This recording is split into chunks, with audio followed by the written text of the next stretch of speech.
যুদ্ধ মানে ধ্বংস, যুদ্ধ মানে মৃত্যু, যুদ্ধ মানে ক্ষত। কিন্তু সেই ধ্বংস থেকে যদি জন্ম নেয় শিল্প।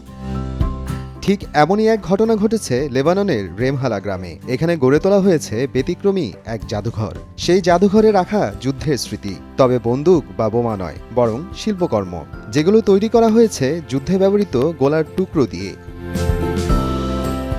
জাদুঘরের ভেতরে রয়েছে একটি ১৩০ মিটার দীর্ঘ সুড়ঙ্গ। বাইরে শীত বা গরম যাই থাকুক না কেন, সুড়ঙ্গের ভেতরের তাপমাত্রা থাকে একদম স্থির। ঠিক প্রবেশপথেই লেখা, যুদ্ধের ক্ষত থেকে শান্তির ফিসফিসানি।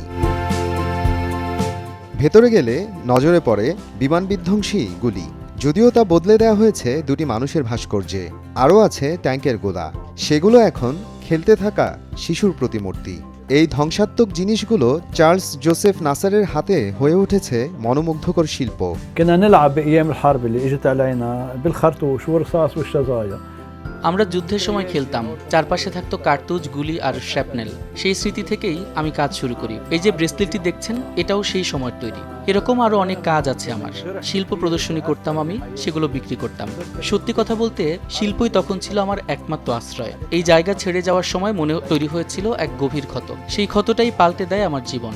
যুদ্ধ আমাকে আমার জন্মভূমি থেকে দূরে সরিয়ে দেয়, আলাদা করে দেয় আমার পৈতৃক ভিটা থেকেও। প্রায় ২৫ বছর বৈরুতে ছিলাম, যুদ্ধ থামেনি। সেই স্মৃতি আর মনে করতে চাই না, মানুষকেও তা মনে করাতে চাই না। কিন্তু যুদ্ধের সময় আমি যা করেছি তা আমি মনে রাখতে চাই। মৃত্যু আর ধ্বংসের উপকরণকে বদলে দিয়েছি আমি, রূপ দিয়েছি শিল্পে। من سنتين وصار على ريحة المتاحف الوطنية।